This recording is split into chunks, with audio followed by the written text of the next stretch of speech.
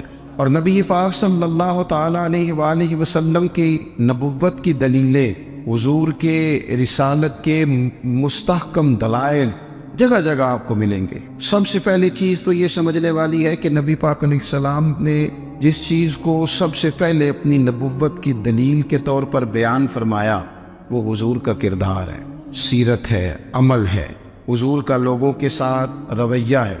نبی پاک علیہ السلام کی تبلیغ کے 3 دور ہیں۔ ایک تو حضور نے اپنے قول سے تبلیغ فرمائی، وہ 40 سال کی عمر سے محبوب نے اعلان فرمایا اور تبلیغ کی، اور ایک نبی پاک صلی اللہ تعالیٰ علیہ وسلم بالواسطہ حضور کی تبلیغ ہے جو آج تک جاری ہے۔ امت کے علماء، مشائخ، مبلغین حضور کے دین کو آگے پھیلا رہے ہیں، تو دراصل یہ بھی تبلیغ رسول پاک علیہ السلام ہی کی تبلیغ۔ اور ایک حضور کی تبلیغ کا دور ہے، حضور کی پیدائش سے لے کر ولادت مبارکہ سے لے کر حضور علیہ السلام کے اعلان نبوت تک۔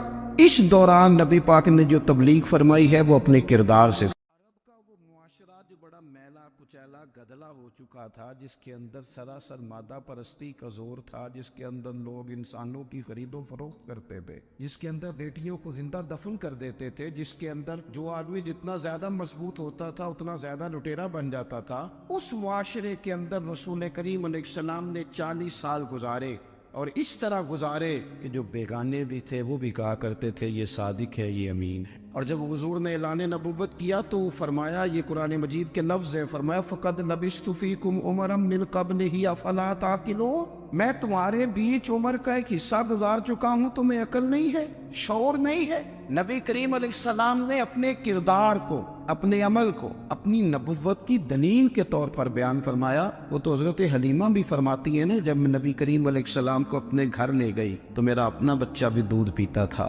2 میرے بیٹے ہو گئے، ایک میری یہ نسبی اولاد اور حضور میری رضائی اولاد۔ تو کہتی ہے جب میں کریم محبوب علیہ السلام کو اپنے سینے سے لگاتی تھی تو حضور میرے ایک پستان سے دودھ پیتے تھے اور دوسرا اپنے بھائی کے لیے چھوڑ دیا کرتے۔ یہاں سے رسول کریم علیہ السلام نے کردار کے ذریعے تبلیغ اور پھر اعلان نبوت سے پہلے ایک تنظیم عرب کے جوانوں پر، عرب کے سرداروں پر مشتمل بنائی گئی، جس میں نبی کریم علیہ السلام نے بڑا حصہ لیا سرکار نے، اور بڑے اہم لوگوں کو شعور حضور نے عطا فرمائے۔ وہ اس جماعت کا فیصلہ تھا کہ ہم سارے جوان، سارے بڑے لوگ ملیں گے، یہ حضور کے اعلان نبوت سے پہلے کی بات ہے، ہم بڑے لوگ ملیں گے، کسی بڑے کو کسی چھوٹے پر ظلم نہیں کرنے دیں گے، کسی آدمی کو کسی غریب کا حق نہیں کھانے دیں گے۔ حضور علیہ السلام نے نا اپنی کردار سے، اپنے عمل سے، اور آپ کا جو عمل ہوتا ہے نا وہ اصل ہوتا ہے، ایک ہوتا ہے آپ کوئی بات کرتے ہیں اور ایک ہوتا ہے کہ آپ کوئی عمل کرتے ہیں۔ آپ جب عمل کرتے ہیں تو عمل کے ذریعے بھی لوگوں تک بات پہنچتی ہے کہ دراصل آپ کا اٹھنا بیٹھنا چلنا پھرنا کیا ہے۔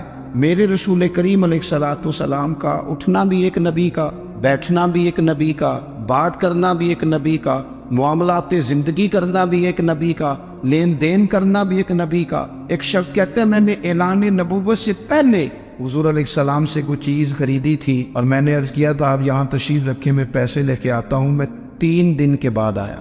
دیکھو یہ بات کرنی کتنی آسان ہے، بولنی کتنی آسان ہے، پر 3 دن یہاں میرے بھائی کو کسی شخص کو 2 گھنٹے انتظار کرنا پڑ جائے تو لوگ کہتے ہیں الانتظار وشد من القتل، یہ تو قتل سے زیادہ تکلیف والا معاملہ ہے منتظر رہنا کسی کا۔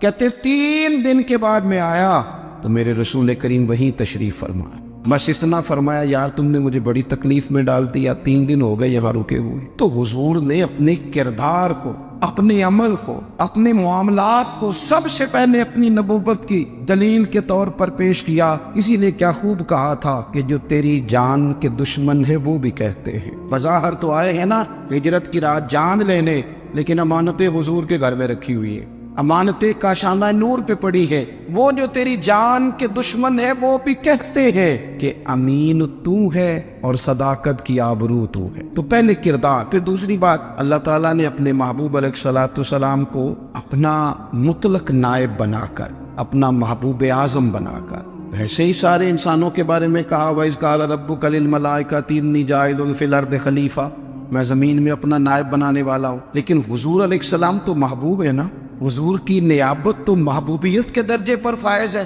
تو رسول پاک کو رب کریم نے اس طرح کا بنا کے بھیجا کہ حضرت عبداللہ ابن رواحہ رضی اللہ تعالیٰ عنہ بیان فرماتے ہیں کہ اگر حضور کوئی معجزہ نہ بھی دکھاتے، نبی کریم علیہ السلام سے کوئی اعجاز لوگ نہ بھی دیکھتے، تو محبوب کا تو چہرہ ہی اس طرح کا تھا، لوگوں نے دیکھتے جانا تھا اور کلمہ پڑھتے جانا تھا۔ لیکن باوجود اس کے میرے رسول پاک کا اعجاز یہ ہے، کمال یہ ہے کہ حضور کبھی اشارہ کر دیں تو چاند دو ٹکڑے ہو جائے، کبھی دعا مانگ دیں تو ڈوبا ہوا سورج واپس آ جائے، کبھی محبوب گزرنے لگے تو پتھر آپ پر سلام پڑے، کبھی حضور پہاڑ پر چڑھ جائے تو پہاڑ وجد میں آ کر جھومنے لگے، محبوب کا کبھی نماز پڑھاتے ارادہ بن جائے تو اللہ تعالیٰ قبلے کا رخ ہی تبدیل فرما دے۔ کیا خوبصورت سوچ ہے اور کیا نظریہ دیتے ہیں بریلی کے امام، فرماتے اجابت کا جوڑا عنایت کا صحرا دلہن بن کے نکلی دعائے محمد، اور اجابت میں جھک کر گلے سے لگایا بڑی ناز سے جب دعائے محمد، دیکھو خدا کی رضا چاہتے ہیں دو عالم، خدا چاہتا ہے رضائے محمد صلی اللہ تعالی علیہ وسلم۔ اور ایک مقام پہ فرماتے ہیں نائب دست قدرت پہ لاکھوں سلام، نائب دست قدرت پہ لاکھوں سلام۔ تو اللہ تعالیٰ نے نبی پاک صلی اللہ تعالی وسلم کو جو اعجاز۔ پھر ایک اور بات، حضور امی ہے، دنیا میں آ کر محبوب نے کسی سے پڑھا ہی نہیں، میرے محبوب نے جتنا پڑھا ہے رب کریم سے ہی پڑھا ہے۔ الرحمن علم القرآن خلق الانسان، رحمان نے قرآن سکھایا پھر انسان بنایا۔ اللہ تبارک و تعالیٰ کی بارگاہ کرم سے حضور نے لیا، رسول کریم امی ہے، یہ بھی حضور کی نبوت پر ایک بڑی دلیل۔ دیکھو ایک ہوتا ہے کوئی آدمی بچپن سے کسی چیز سے شغف رکھے اور جب اس کی عمر بڑی ہو جائے تو کہتے ہیں اس کا تجربہ بڑا ہو گیا، یہ پہلے کچھ شعر کہتا تھا، کوئی ادبی جملہ کہتا تھا، تو اب اس کی یہ کام کرتے کرتے عمر بڑی ہو گئی ہے تو رسوخ حاصل ہو گیا۔ 40 سال کی عمر مبارک تک نبی کریم نے ایک شعر بھی نہیں کہا، حضور علیہ الصلوۃ والسلام نے کبھی کوئی ایسی بات، ویسے تو حضور کی ہر بات حکمت والی، لیکن جس کو عرب کے لوگ اپنے لہجے میں شاعری یا اپنے لہجے میں ادب کہتے تھے وہ حضور نے بیان نہیں فرمایا۔ لیکن جب 40 سال کی عمر میں اعلان نبوت کیا تو پھر بڑے بڑے فصیح و بلیغ، بڑے بڑے سیانے، طفیل بن عمر کہتے ہیں کہ اس شخص کو بھی میں نے دیکھا جسے بڑا ناز تھا اپنی فصاحت اور بلاغت پر، اور جب وہ حضور کے پاس آیا اور اس نے آ کے کچھ باتیں کی تو محبوب خاموشی سے سنتے رہے، اور جب وہ چپ کر گیا تو میرے کریم نے صرف سورہ فاتحہ پڑھی، کبھی اٹھتا تھا، کبھی بیٹھتا تھا، کبھی غور کرتا تھا، کبھی دائیں جاتا تھا، کبھی بائیں جاتا تھا، پھر کہنے لگا بتاؤ نا کلام کس کا ہے؟ فرمایا اس رب کا، اس رب کا، اس رب کا جس کا میں رسول بن کے آیا ہوں۔ نبی کریم صلی اللہ تعالی علیہ وسلم امی ہے، لیکن حضور نے کائنات کے رازوں سے پردے ہٹا دیے، نبی کریم نے جینے کے سلیقے بتا دیے، حضور نے ہر شخص اس کے مقصد حیات سے آگاہ کر دیا۔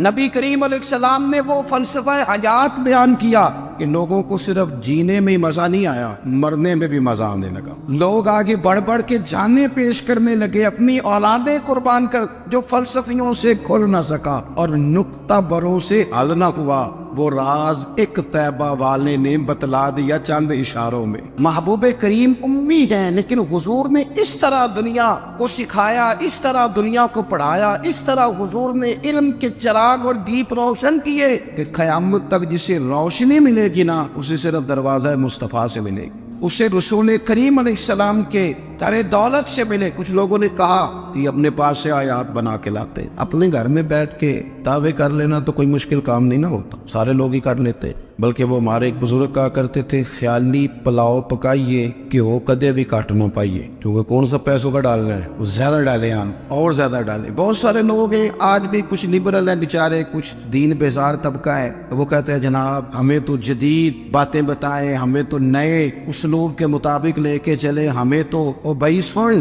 میرے نبی پاک علیہ السلام نے فرمایا میرا قرآن کبھی پرانا نہیں ہو، اسے پڑھ کے دیکھ، اس کی جدت کا حسن دیکھ، یہ تو کھلا ہوا باغ ہے. تو ایک دفعہ اس کے قریب آئے گا تو خوشبو ملے گی، دوسری دفعہ آئے گا تو اس سے زیادہ تازی ملے گی. ایک دفعہ پھل کھائے گا تو مزیدار ہوگا، دوسرا کھائے گا ہو سکتا ہے شکل ملتی جلتی ہو لیکن ذائقہ بڑا نرالا ہوگا. تو تو صحیح نا. جب کچھ لوگوں نے کہا یہ خود سے بنا کے آیات لاتے ہیں تو فرمایا وَإِن كُنتُمْ فِي رَيْبٍ مِّمَّا نَزَّلْنَا عَلَىٰ عَبْدِنَا فَأْتُوا بِسُورَةٍ.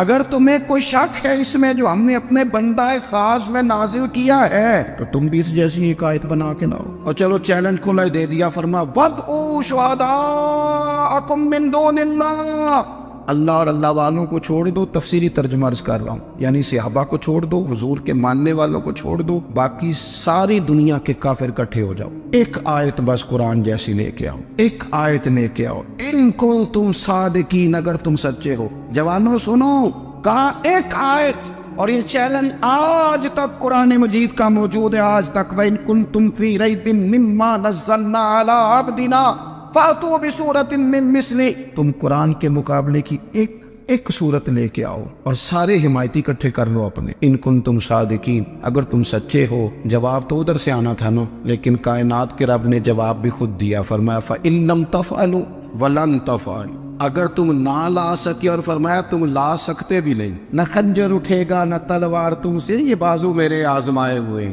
وَلَن تَفْعَلُوا، تم لا بھی نہیں سکتے. فَاتَّقُوا النَّارَ الَّتِي وَقُودُهَا النَّاسُ وَالْحِجَارَةُ، پھر اس آگ سے ڈر جاؤ جس کا ایندھن آدمی اور پتھر ہے. اُعِدَّتْ لِلْكَافِرِينَ، بنائی کافروں کے لیے. مومنوں کے لیے تو رب نے جنت بنائی ہے. اُعِدَّتْ لِلْكَافِرِينَ، یہ دوزخ اللہ نے کن کے لیے بنائی ہے؟ اُعِدَّتْ لِلْكَافِرِينَ، کہتا ہے کافر کے لیے بنایا. تو اللہ تبارک و تعالیٰ نے میرے رسول پاک صلی اللہ تعالیٰ علیہ وسلم کو وہ کتاب عطا فرمائی، اور پھر حضور کی فصاحت و بلاغت، معرفت. دیکھو، ایک ہوتا ہے گھنٹوں باتیں کرنا، ایک ہوتا ہے کئی والیم پر مشتمل، کئی جلدوں پر مشتمل کتب کا لکھنا، اور ایک ہوتا ہے کسی بندے کا ایک بات کرنا اور سامنے والے کی طبیعت کو اتنا جگا دینا کہ اگلی بات فوراً ہی اس کی سمجھ میں آ جائے. اور حضور نہ کسی کی انا کو نہیں جگاتے. ہم بعض اوقات کسی سے خطاب کرتے ہیں، بات کرتے ہیں تو سامنے والے کی انا کو جگا دیتے ہیں، ٹھیس پہنچاتے ہیں. وہ کہتا چل کر تگڑا ہو جا، میں بھی آیا. حضور انا نہیں جگاتے تھے، میرے نبی پاک ضمیر جگاتے تھے تاکہ وہ شخص فیض حاصل کر سکے، اسے کچھ ملے. نبی کریم کا جو انداز تکلم ہے وہ اس طرح کا ہوتا تھا کہ انسان خود بخود کھل اٹھتا تھا کہ مطلب یہ بات ہونے کیا لگی ہے، مطلب حضور کیا فرمانے لگے. نبی کریم صلی اللہ تعالی علیہ وسلم، ایک دن محبوب کریم نے صحابہ کے دیے حضور کی فصاحت و بلاغت دیکھے. فرمایا محبوب نے کتنا نادان ہے وہ شخص جو اپنے ماں باپ کو گالی دے. کھلی ہو گئی لوگوں کی آنکھیں، کان کھڑے ہو گئے کہ یا رسول اللہ کون ایسا بدبخت ہے جو ماں باپ کو گالی دے گا. اب جب سوالات ذہنی سطح پر پوری طور پر ابھر گئے نا، اب رسول کریم نے بات سمجھائی. یہ ہے فصاحت و بلاغت، تیرے آگے ہے یوں دبے نچے. فصحا عرب کے بڑے بڑے، کوئی جان منہ میں زبان نہیں بلکہ جسم میں جان نہیں. یا رسول اللہ کون ایسا نالائق ہے جو ماں باپ کو گالی دے. اب جب ذہنی سطح یہاں تک ابھر آئی تو اب حضور نے سمجھایا، اور میں جب تم کسی کے ماں باپ کو گالی دو گے نا تو وہ بھی تو جواب میں تمہارے ماں باپ کو دے گا نا. تو فی نفس ہی یہ تم نے خود ظلم کیا ہے اپنے ماں باپ. کیوں تم نے ایسا لہجہ اختیار کیا کہ جس سے سامنے والے کی انا جاگ جائے اور وہ تمہارے مقابلے میں آ کر کے کھڑا ہو جائے؟ کیوں تم نے اس طرح کے انداز اختیار کیے کہ جس سے سامنے والا بھی سارے پنجے کھڑے کر کے باہر نکل آیا کہ آ جاؤ پھر میں بھی میدان میں حاضر ہوں. رسول کریم کی فصاحت بلاغت دیکھیں نا، حضور 2-4 جملوں میں ساری بات سمجھا جاتے. ایک حدیث پاک اگر ہماری سمجھ میں آ جائے، ایک روایت، نبی پاک صلی اللہ تعالی علیہ وسلم نے فرمایا خوبصورت مسلمان وہ ہے جو بے مقصد باتوں کو چھوڑ دے. لو، اس سے پوری زندگی سجائی جا سکتی ہے ایک جملے سے. کوئی لمبی چوڑی باتوں میں جانے کی ضرورت نہیں. کہا خوبصورت مسلمان یہ ہے جو بے مقصد باتوں کو چھوڑ دے، لا یعنی باتوں کو. کیا کہتے ہیں ہمارے دیہات کے لوگ، جڑے پنڈ جانا نہیں اودا راہ پوچھنے دی. لیکن آج کل لوگ باز آندے، یعنی جس بات کا بالکل تعلق نہیں نا وہ بات بھی کرتے جاتے ہیں، جس کا شعبہ ہی نہیں وہ بھی چھلانگ لگا کے اس میں آ جاتا ہے. ہم اپنا وقت ضائع کرتے، اپنی صلاحیتیں ضائع کرتے، اپنا نقصان کرتے. ہم اپنا کام صحیح کر کے نہیں کرتے اور دوسری ساری دنیا کو ٹھیک کرنا چاہتے ہیں. او بھائی، آپ جس جگہ جس شعبے سے تعلق رکھتے ہیں آپ اپنے معاملات میں مضبوطی پیدا کریں. حضور نے اپنی فصاحت کے ساتھ، بلاغت کے ساتھ لوگوں کو قائل کیا، اور قرآن مجید کی تاثیر کا یہ اثر میرے کریم رسول نے دکھایا کہ رات کو جب حضور بیٹھ کے قرآن پاک پڑھتے تھے نا، جب یاسین والے نبی خود یاسین کی تلاوت کریں، جب طٰہٰ والے محبوب خود طٰہٰ کی تلاوت کریں، غور کرو نا، جب مدثر والے محبوب خود ان جملوں کو ادا کریں، یعنی جن کی